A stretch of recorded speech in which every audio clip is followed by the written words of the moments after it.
Welcome back to the Trade Thrive podcast. In today's episode, we are going to discuss the dynamics of a hiring decision. That's right. I'm going to take you in the passenger seat of my car as we decide who we are going to hire and why. This is very important. Hiring is one of the most, if not the most important aspects of your business. And I want you to know the dynamics of making a solid hiring decision. The big question you need to ask yourself every day is, do I own a job or do I own a business? And unfortunately, the majority of contractors out there own a job. That's right, they're a slave to their own business. But the other side of the fence is so much greener, it's so much better, and that's when you're finally fully in control of your destiny, your freedom, your time. And that's what Contractor Secrets is about. It's about taking back our time, building a business with systems, standards, values, procedures, putting yourself in the driver's seat. And that's what it's about. So I'm excited. I'm happy to have you here. Let's dive into the Contractor Secrets podcast. What's going on, everyone? This is Tanner back with the Trade Thrive podcast. Thank you so much for joining me today. Today, we're going to talk about the dynamics of a hiring decision, okay? And let me make it very clear. Hiring is as important to your business as water is to your body, okay? It is the most important aspect of business by far. It'll free you from the day-to-day. It'll create a good experience with your customers. It'll perpetuate your reputation. And it'll make your life a lot easier. Now, I've been through bad hiring decisions, so I am therefore qualified to tell you how to make a good hiring decision. And I think that it's a lot more detailed than what it is on the surface. I'm going to give you some pitfalls to avoid, especially because of the situation I'm dealing with right now. A lot of you know from a previous post that I kind of put out there, who follow me on Instagram, that I unfortunately, my best employee, one of my best employees is leaving. He's getting another opportunity in a different field. So it's a level up for him, and I'm super happy for him. But it's also creates a little challenge for me. It's gonna be hard to replace those shoes. Not only did we teach him how to paint, he took it and ran with it. The ideal employee, on time. I mean, everything. Everything that you would want in a really high quality employee. So it's gonna be hard. So the process starts early. It doesn't start a week before he leaves. The process has started now. I mean, when I found out he was leaving, my radar is on, in terms of like getting that applicant to fill his place and plugging that person into our system. So we narrowed down the applicants. We have 2 applicants. And I want to make it clear that if you run into a situation like this, the biggest mistake you can make is waiting until you need someone to hire them. If you wait until the very end, to the point where the person's, packing up and leaving before you actually start the process, guaranteed you're not going to get a good applicant because you're rushing it. And that is a huge no, okay? Because anytime I've ever made a hiring decision where I rushed it and just hired someone because I needed them, didn't work out because I didn't do my due diligence. They didn't go through the process. Now, if you're listening to this and you don't know my hiring process, I know that I recorded a podcast on it. So just go back into the episodes. You can hear it. So this isn't about the hiring process. This is about the dynamics of the hire and the decision that I'm going to make. I've narrowed down the applicants into 2 different applicants, okay? Applicant A and applicant B. And I kind of want to give you the story. So, as I'm telling you the story, you can decide who you're going to hire. And then I'm going to tell you who I hired and why. So in terms of, the process, they both filled out the form. Both had good answers. One had an above average answer. I'm not going to tell you who, but I'd say that this applicant, one of my favorite questions on the form is, life is all about learning.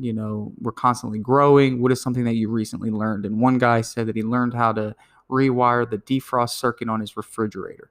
And to me, that's awesome. I mean, it might be small and insignificant to a lot of people, but I'm paying attention to somebody that is detailed enough to learn something like that, right? That to me means a lot.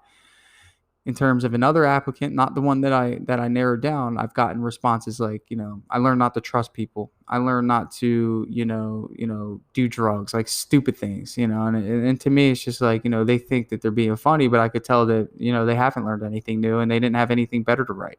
So obviously they're out.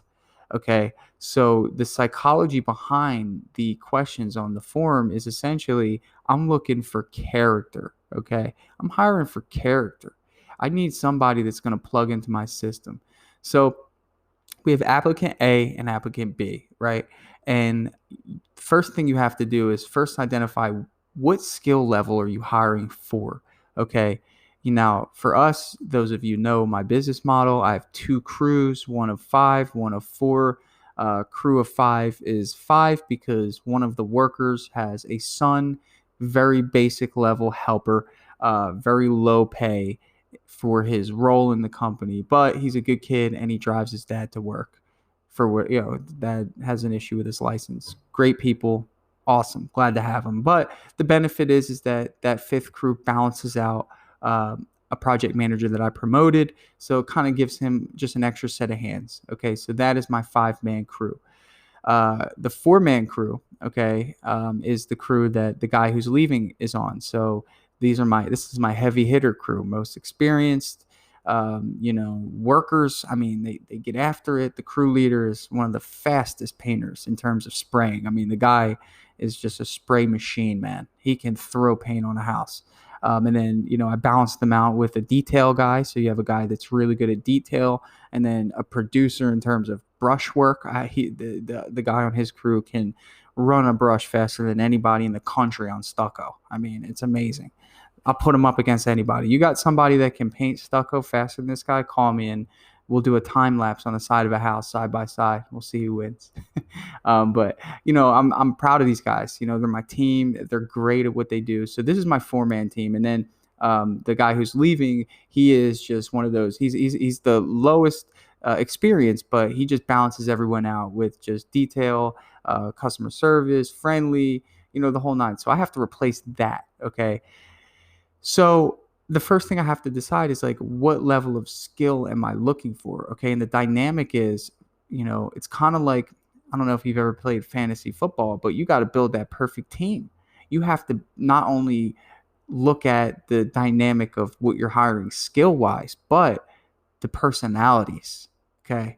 Because on every team, if you're building teams of painters, right, there's got to be one person that's the leader.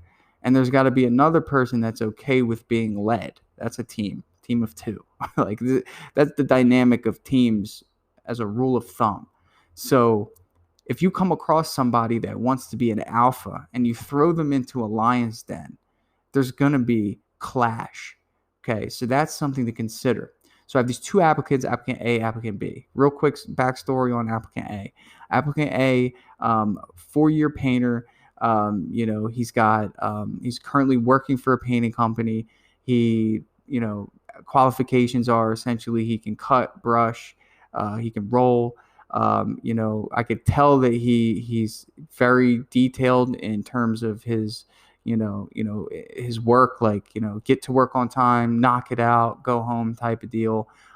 His motivation was something that I asked him, and his motivation was this. He's been working for a company for 4 years. They won't give him a raise.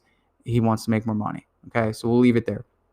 Second guy, applicant B, has spray experience, on the phone, came across very, kind of an older guy, but very detailed.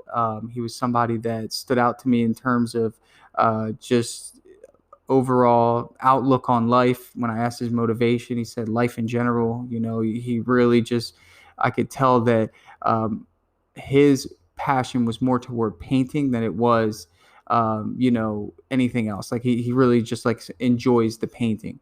Whereas I felt like the first applicant saw it as a job first that produces money. The second guy was like, I'm an artist when it comes to painting and that sort of thing. So two different dynamics. So any business owner wants production, right? Any business owner wants people that go out, get after it. Okay. And I would say that for a general contractor, that holds true. If you do new construction, right, and there's no homeowners to talk to, and you have guys that just blow and go, okay, don't want to talk to anybody. They just want to get their work done and get out of there. And they're fast and they're efficient and they're good, and you can make a good amount of money with this type of crew. But you have to know what type of business you have. And for me, I have to think, okay, there's a couple questions that I ask myself mentally. I think, okay, first, can I see this person having a conversation with my homeowner? Can I see them asking them about their life, right? And people are like, Tanner, what does that matter? It matters more than anything. When you're working in people's houses, you have got to have personality, okay? You can't expect someone to be comfortable for 3 days with a crew of people that don't talk, don't engage, don't laugh, don't have conversations amongst themselves, don't make them feel comfortable. If you're listening to this, go read my reviews for my company. 90% of the reviews talk about how friendly, courteous, and kind the crew was. We pride ourselves on that. The more people trust you and the more comfortable they are, the better the experience. If you make mistakes, they're not as quick to call you out on them because they don't want to rat out the guys, but they'll give us an opportunity to fix it. And you need that in this business. So that's a big factor for me. Can you have a conversation with our customer? Can you relate? Second question I ask myself, in terms of leadership, will this person be a subordinate underneath my leadership team, my project manager? Can I see him listening to my project manager in terms of him giving him direction, telling him what to do? That's the first question. If the answer is yes, then I ask the second question. My supervisor, can I see him taking direction from my supervisor? Yes or no? Answer has to be yes, of course. Then, of course, can I see this person listening to me? Now, the thing about it is you have all sorts of personalities. And what you want to do is you want to set yourself up for the future in terms of having a company of people that follow directions well. You're on a big old ship. And if you can't steer that ship in whatever direction it needs to go into because you got people wanting to do things their own way, your ship is going to sink. Everybody's got to be rowing at the same pace. Picture people rowing a boat, okay? Everybody's got to be rowing at the same pace. One person can't be just doing their thing or working harder than everyone else and then just saying, oh, I don't need to row. We're a team, okay? When you create that team atmosphere, this type of dynamic is so important, okay? That's the reality of it. It's so important. So that's another question. Will this person be a subordinate to us? Question number 3. Okay, what type of person am I getting in terms of commitment to my company? Okay, here's the reality with hiring. We don't want to do it often. We only want to do it when we have to. And a lot of the people that have so many issues with keeping quality employees is because the turnover is so high for whatever reason. So what I'm looking for is longevity, and every company does. And you have to ask yourself that question, is this person going to stay with me for a while? Because if you have people that stay with you, you can grow your business. You don't have to keep changing it out. You don't have to keep, you just have the ability to plant your roots. So that's another question. That's another factor. So going back to the applicants, I have applicant A, and he's saying, okay, the company I'm working with isn't giving me enough money. I said, well, how much do you want? And he gave me what he said. And I said, okay, now I'm looking, and this is another question I asked. I'm looking for someone to kind of start fairly quickly. I mean, what is your, what are you thinking in terms of a start date? Because I'm paying attention. I didn't ask that question, randomly. I wanted to see what level of commitment and what his values were in terms of his other employer that he said he worked for 4 years. He said, I'll start tomorrow. Big red flag. I'll start tomorrow. To me, I'm thinking, interesting. So because you have been loyal to this company for 4 years, and all it's going to take is a little bit more money and another opportunity for you to just leave them hanging, and that to me shows a major character flaw. There's no loyalty. There's no commitment there, okay? And that was a major red flag for me. Other guy has a part-time job, so I wasn't able to ask him the same question. His job's on the weekends, and he doesn't have a job currently. He just moved to the town we're in. So I didn't have a chance to get that equal response. But let me tell you the response that would have been ideal. I just need to give him a 2-week notice. That's the least I could do to them. They were good to me. Wow. Right? So that was a huge red flag, applicant A. Applicant B. He was an apartment painter, so he doesn't really know the dynamic of houses. And we paint a lot of exterior houses here, stucco. He's from up north, so he hasn't painted any stucco before. So in terms of his skill set, there's going to be a little bit more of a learning curve for him to adapt to what we paint. But remember, the role is important. I'm not hiring for a manager. Okay, I'm hiring for somebody that's going to be able to get plugged into our system, do what needs to be done, learn as he goes, and be okay. So that wasn't a complete drawback. Okay, so the dynamic I have now in terms of hiring is I have my supervisor the doing the interviews. Okay, and there's a set of questions that I have the supervisor give the applicants, and I'm going to read those questions to you now. Okay, so the first question is, tell me about your previous job experience. So what I like to do is I have my supervisor grade the answers to the questions 1 through 5. Okay, and I'm just going to go through the questions and then kind of give you an idea of why they were graded, what they were. Do you have a valid driver's license? Obviously, if the answer is yes, it'd be a 5. What are your best painting skills? So when he hears the painting skills, he would rate their painting skills 1 to 5. How do you feel about working alongside of a team? He rating that 1 to 5. Tell me about a time you made a mistake on a job. How did you handle it? 1 to 5. Do you have, or excuse me, do you know how to properly clean a sprayer? Tell me about your order of operations for painting the ceilings, walls, trim of a house. What is your definition of on time? How do you feel you would be a good asset to our team? That would be a 3. And then name a time you went above and beyond to please a customer. Okay, so this was applicant A, and I'm going to kind of go back. So you heard all the questions. So tell me about your previous experience was a 3. So he's only worked one job, so that's why I gave him a 3 for 4 years, though. He has a valid driver's license. That's easy. What are your best painting skills? Gave him a 3. Doesn't know how to use a sprayer. Applicant A. He's a brush and roll powerhouse. Okay. How do you feel about working alongside of a team? He rated him a 2. So this guy is more of like a lone wolf type guy. He wants to, do his work and get out of there. That's applicant A. Tell me about where you made a mistake on a job and how you handled it. He gave him a 1 on this answer, and I asked him why. He said he doesn't make mistakes. He said he does it right the first time. Big red flag. Okay, there's no one in this world that doesn't make mistakes, and if you can't admit that you make mistakes, there's going to be an issue when I call you out on your mistake and you can't be honest with me and tell me that you made a mistake. So he gave him a 1 on that one. Another question was, do you know how to properly clean a sprayer? It was a 0 because he's never done it before. Tell me about your order of operations, painting ceilings, walls, trimming doors. Gave him a 5. Obviously, he knows the process of painting very well. On time, guy said, early is on time. How do you feel? Do you feel you'd be a good asset to our team? Would be a 3.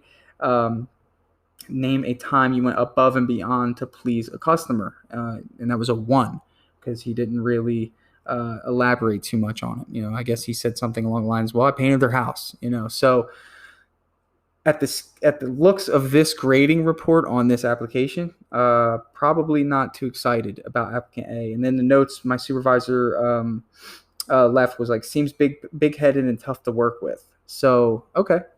All right. Well, that's a fair grading report. Okay. And let's kind of look at the other one here. So we'll go to applicant B. Let's see what his grading report was. So previous job experience was a 4. He painted apartments before, so I kind of graded him a little bit lower than a 5. Do you have a driver's license? Yes. Painting skills was a 5, kind of detailed, everything that you could do. We like that. How do you feel about working alongside a team? That was a great answer. Gave him a 4 on that. Tell us about a time you made a mistake on a job. And he gave him this huge story about how he made a mistake and made it right. So we gave him a 5 on that. Do you know how to properly clean a sprayer? Yes, he's worked with HVLPs before. Tell me about order of operations. So he got a 3 on that. So that's where the learning curve comes in. Okay, so he's not as skilled in terms of the process as applicant A. Okay, what is your definition on time? Was a 5, of course. How do you feel you'll be a good asset to our team? Gave him a 3. He was just honest about he hasn't worked with the team before. Kind of did a lot of things by himself. Said he was willing to. And then he gave a really good example about a time he went above and beyond for a customer. All right, so the summary was honest, upfront, and likable. All right, so we have 2 grading reports now, and this is why it's important to have systems. Those of you, at one point, me doing the interviews was like 100%, but I trust my processes to give me the feedback that I need to make a decision without meeting these people. And that is how you separate yourself from the business. That's the core foundation of what I'm trying to teach you. So these questions are important. So I give him the sheet. I have him fill out a background check. Cool. So looking at it, going back to what I said in terms of what's most important for my brand, my company. Do I want to hire for skill or do I want to hire for character? Okay. And I told you in the beginning, I want to hire for character, but I also want to make sure that I'm hiring for skill too. Looking at both things here, applicant B is the clear choice. Now, although there will be a learning curve of getting this person to produce, I'm confident that by plugging him into my already successful system, he will mesh well. He will listen to the leadership. He will follow instructions. He's coachable, teachable, likable. Those three things you can build a very strong company on. So I wanted to give you that story because I know that you guys come across hiring decisions all the time. This is so important to dive into, to learn about, to see how other people are doing it. And hopefully through this example, I was able to illustrate to you how detailed and how valuable it is to go through the channels of hiring. You have to do this if you want to be successful. The goal for me is to literally be able to go through my day-to-day without getting a phone call, okay? Whether it's from the homeowner or the project manager. I don't want to be bothered with it. I want to know that my business is running smoothly, no issues. I don't want to hear the applicant A and one of my other employees are butting heads and one walked off the job, okay? It's important for you to know personalities, to know who you're meshing people with. Who are you putting in the lion's den, okay? If you I don't even know what animals lions don't attack, but make sure it's that type of animal. Like, who are you putting together? And you have to make sure that you think about that stuff. So yes, was applicant B far more qualified in terms of skill? Maybe he didn't know how to run a sprayer, but that's fine. I didn't need a sprayer. I would love a solid trim guy, brush guy, roller guy, somebody can throw paint on a house. Okay. But I have to compromise the production aspect of it for the character that I'm going to get in applicant B, because I know that I'm going to get loyalty. I'm going to get commitment. I'm going to get effort. I'm going to get all these things. Okay. Think about those things. Guys, you guys rock. Thanks for listening. Hope you got something out of this. If you haven't done so already, head over to TradeThrive.com. Okay. If you need anything, you guys know, reach out to me. I'll help you. Send me a message, Instagram at TradeThrive. Share this podcast, guys, and please leave me a review. I have very little reviews on this, and I'd like to get at least 10. Maybe it'll help get the podcast ranked, get somebody else who doesn't know me to listen, so we can share the good news about running a business with them. You guys are awesome. Thanks so much. Hey, I just want to take a second to thank you for joining me here on the Contractor Secrets podcast. I'm just going to take this opportunity to let you know that my passion is coaching people, helping people. I've changed my Instagram name to @ContractorCoach, and I did that because that is my passion. I want to help you. So please reach out to me. If you have an issue going on in your business, send me an email. Find me on Instagram, message me, and let's do a breakthrough session. I want to work through your problems in your business to help you get to that next level. And one thing that I always say is this, the difference between those that get over the humps and the hurdles in business is just a change in perspective. And that's what I plan to offer you. So get with me, message me, allow me to help you take your business to the next level.